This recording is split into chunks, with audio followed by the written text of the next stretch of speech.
మనసు ఎక్కడెట్టేవే పెళ్ళావా అంటే బీరు సరుగులో భద్రంగా దాచాన్రా మగడా అందట. వైసీపీ మహిళా నేతలను చూస్తూ ఉంటే వాళ్ళకి ఈ సామెత కరెక్ట్గా సూట్ అయిపోతుంది అనిపిస్తూ ఉంది. అలో అలో అలో అలో అందరికీ నమస్కారం. ఎలా ఉన్నారు? బ్రహ్మాండంగా ఉన్నాను, నాకు తెలుసు కదా. మరి ఎటొచ్చి నేనే ఇలాగున్నాను. మరి మీరు వీడియోకు ఒక లైక్ ఇవ్వడం లేదు, అలాగే మన కేకే న్యూస్ని సబ్స్క్రైబింగ్ చేసుకోవడం లేదు. మరి మీరు ఆ పనిలో ఉంటే మరి నేను నా పనిలో నేను ఉంటాను. మరి రచమన్లోకి వచ్చింది ఎవరో నేను చూడాలి కదా. ఎప్పుడు చూడు డబ్బు యావ, అధికార యావ తప్ప మరేమీ ఆలోచించను ఓ 60 ఏళ్ల కురువృద్ధురాలు వైసీపీలో ఉంది. ఆమె లక్ష్మీ పార్వతి. అంబటి పని పాట లేకుండా ఏవో దీక్షలు చేస్తూ ఉంటే దానికి సంఘీభావంగా ఉంటానంటూ పారొక్కాయి వచ్చి చేత్తో ఒక్కటి కాదు 2 పట్టుకుంది. ఏటి మైకులు అరుస్తాను అంటా ఉంది. సరే ఆరాటం పోరాటం దేనికో మనం చూద్దారండి. ఇదిగో లక్ష్మీ పార్వతి, మొదలెట్టు నీ డ్రామా. వైఎస్ఆర్ కాంగ్రెస్ పార్టీ తరఫున అంబటి రాంబాబు గారి అధ్యక్షతన ఇక్కడ 3వ రోజు దీక్షా శిబిరంలో మరి ఈ రిలే నిరాహార దీక్షలు కూర్చున్న ప్రతి ఒక్క సోదరుడికి, సోదరిమణికి, అలాగే పెద్దలకు, పార్టీ నాయకులకు, ఫాతిమా, సుధాకర్ బాబు అందరికీ పేరు పేరున కూడా నేను మనస్ఫూర్తిగా అభినందనలు తెలియజేస్తా ఉన్నాను. ఆ దీక్ష దేనికో ఎందుకు చేస్తా ఉన్నాడో నీకైతే తెలుసా పారక్కాయ్? ఆయన ఉదయాన్నే బాబాయ్ హోటల్లో డజన్ ఇడ్లీలు, 1 డజన్ దోశలు, 4 ఉప్మా దోశలు తినేసి బేమంటూ సింగిల్ డే దీక్షలు చేస్తా ఉంటే వాటిని పోరాటమేనని సరిపెట్టుకుందామా?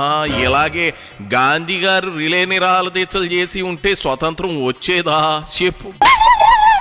దమ్ము ధైర్యం చేసే పని మీద గట్టి నమ్మకం ఉంటే ఆ అంబటి ఆమరణ నిరాహార దీక్ష కూర్చోవాలి. అంతేగాని ఉదయాన్నే ఫుల్గా తినొచ్చి సాయంత్రం 5 గంటలకు గిరిమించే దాన్ని దీక్ష అంటారా? ఆ ఫాతిమా చూడు ఎంత చక్కగా నవ్వుతూ ఉందో. ఆమె ముఖంలో దీక్ష చేస్తున్నాం అనే ఫీలింగ్ ఎక్కడా లేదు. చేత పారకాయ ముందు అసలు ఎందుకు దొంగ దీక్ష చేస్తా ఉన్నారో ఓ పాలు చెప్పు. ఎందుకంటే ఒక మంచి కోసం చేస్తున్న దీక్ష ఇది. రాష్ట్రంలో జరుగుతున్నటువంటి ఈ ప్రభుత్వం చేస్తున్న అరాచకాలు, అన్యాయాలు, అక్రమాలు ఒకటా రెండా చెప్పాలంటే అదో చాంతాడంత ఉన్నాయి అవన్నీ కూడా. ముఖ్యంగా తండ్రిని మించిన తనయుడితో వచ్చాడు ఈ రాష్ట్రంలోకి. తండ్రి వల్లే రాష్ట్రం సర్వనాశనం అయిపోతుంది అనుకుంటే కొడుకు అంతకంటే 4 ఆకులు ఎక్కువ చదివాడు ఆయన వచ్చి ఇంకా పూర్తిగా సర్వనాశనం చేసి పడేస్తా ఉన్నాడు. నువ్వు తండ్రి కొడుకులు దుర్మార్గం నాశనం అంటున్నావు అంటే పుసుక్కున మహానేతను ఆయన తాలూకా పుత్రుడిని అదే జైలు రెడ్డిని అంటున్నావు అని అందరూ కంగారుగా నీ వైపు చూసేస్తా ఉన్నారు. ముసుగులో గుద్దులాట్లు ఎందుకు? ఆ తండ్రి ఎవరో ఆ కొడుకు ఎవరో చెప్పు తగలడు. లేదంటే జగన్కి తెలిసిందంటే ఇంటికి నేరుగా గోడలో వచ్చేయగలదు. దాని చేత త్వరగా మేల్కొని ఈ సస్పెన్స్ డ్రామాలు కట్టబెట్టేసి నువ్వేమనుకుంటున్నావో చెప్పు పార్వతి, చెప్పు. ఈరోజు విద్యా వ్యవస్థ ఎలా తయారైందో, నేను ఒక తెలుగు అకాడమీ చైర్పర్సన్గా పనిచేసినప్పుడు మరి జగన్మోహన్ రెడ్డి గారి హయాంలో అకాడమీని తీసుకురావటమే కాకుండా ఆ నిధులన్నీ కూడా తెలంగాణ ప్రభుత్వం తీసుకొచ్చి వాటన్నిటినీ కూడా మేము చాలా పెంచి 60 కోట్లు, 150 కోట్లు తెలంగాణ ప్రభుత్వం నుంచి దాన్ని ఇంకా మేము ఒక 60 కోట్లకు పెంచి 200 కోట్లు చేసి పెడితే ఈరోజు ఈ లోకేష్ ఆ ఫండ్స్ అన్నిటినీ కూడా వాళ్ళు నియమించినటువంటి వ్యక్తుల ద్వారా ఆ ఫండ్స్ చేస్తూ మొత్తం అకాడమీని సర్వనాశనం చేస్తా ఉన్నాడు ఈ లోకేష్. ఇతనికి ఓ అంటే నారాదు, చదువు లేదు, పాడు లేదు, సర్టిఫికెట్లన్నీ కూడా వాళ్ళ నాన్న కొనిచ్చినాయే. అందుకనే ఈరోజు ఈ అభ్యర్థులు డిఎస్సి రాయటం అంటే ఎంత కష్టమైన విషయమో అతనికి అర్థం కాదు. ఎందుకంటే అతని జీవితంలో కష్టపడి ఒక్క పరీక్ష కూడా రాసింది లేదు కదా. అందుకనే ఈరోజు ఎంతమంది అభ్యర్థులు ఎన్నో సంవత్సరాలు దానికోసం ఎదురు చూస్తా ఉన్నారో అలా కష్టపడి రాసినటువంటి అభ్యర్థులకి, నిజంగా మెరిట్ సాధించినటువంటి వాళ్ళకు ఉద్యోగాలు రాకుండా లోకేష్ ఒక్కొక్క సీటు 15 లక్షలకి పూర్తిగా ఎవరు డబ్బిచ్చారో వాళ్ళకు అమ్మేసుకొని. నువ్వు చాలా పొరబడుతున్నావు పారువకాయ్. నువ్వు చెప్పే తండ్రి కొడుకులు పేపర్లో లీక్ చేసుకుని పాస్ అవ్వడాలు ఇవన్నీ చేసింది బాబు లోకేష్లు కాదు, నీ జగన్ వాళ్ళ నాయన హయాంలో పేపర్లో లీక్ చేయించుకుని పాస్ అయ్యాడట.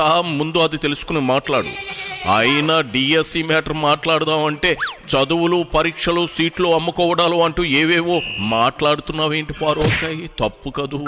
డిఎస్సిలో అక్రమాలు జరిగితే కోర్టుకెళ్ళండి, అక్కడ జడ్జి గారు అడిగే సాక్ష్యాధారాలు సమర్పించండి. అవి లేకనే కదా ఇలా రోడ్డెక్కి గోల చేస్తా ఉన్నారు. చూడు పార్వకాయ్, మీ బాసు పని అయిపోయింది. మీరెన్ని చెప్పినా నమ్మే రోజులు ఎప్పుడో పోయాయి. అంచేత మూసుకున్నంత ఉత్తమం లేదు, బోడుగుండంత సుఖం లేదు. ఇప్పుడు నువ్వు గుండంటే కష్టంలే గాని నోరు మూసుకుని కూర్చో, అదే బెటర్. ఏమంటావు? ఎందుకంటే చాలా పేదవాళ్ళు లోకేష్, మీకు తెలియదు కదా, నేనే చెప్పగలను అమ్మమ్మను గనక. ఏంటంటే చాలా పేదవాడు, అతనికి బట్టలు లేవు, పాపం కారు లేదు, మరి తినడానికి తిండి కూడా లేని దరిద్రం అనుభవిస్తా ఉన్నాడు. అందుకనే ఇప్పుడు డబ్బులు కావాల్సి వచ్చి ఈ పేద మరి డిఎస్సి అభ్యర్థులు వీళ్ళ సొమ్ము కోసం ఈ విధంగా పాకులాడుతూ ఉన్నాడంటే మరి అంత దరిద్రుడైతేనే కదా. లక్షల కోట్లు వాళ్ళ బాబు సంపాదించి పెట్టాడు కదా. 6 లక్షల కోట్లు ఇప్పటి వరకు సంపాదించి ఏం చేసుకుంటారో కూడా, పోయేటప్పుడు ఎంత కట్టుకుపోతారో కూడా తెలియదు వెంట పెట్టుకొని. ఆయనకొకడు, మళ్ళీ ఈ లోకేష్కి ఒక కొడుకు. వీళ్ళందరూ ఎన్ని తరాలు తిన్నా కూడా తరగనంత ఆస్తులు సంపాదించారు. కానీ ఈరోజు ఈ పేద అభ్యర్థులు వీళ్ళ డబ్బు కక్కుర్తిపడేంత హీన స్థితికి, నీచ స్థితికి మరి ఈ తండ్రి కొడుకులు దిగజారంటే వాళ్ళు దరిద్రులుగా ఇంకేం చెప్పుకోవాలి. ఈ రాష్ట్రంలో అడుక్కునేవాడు ఆత్మగౌరవంతో చాలా బాగా ధైర్యంగా బతకగలుగుతూ ఉన్నాడు. వాడు ఆత్మగౌరవంతో ఉంటున్నాడు అడుక్కున్నా సరే.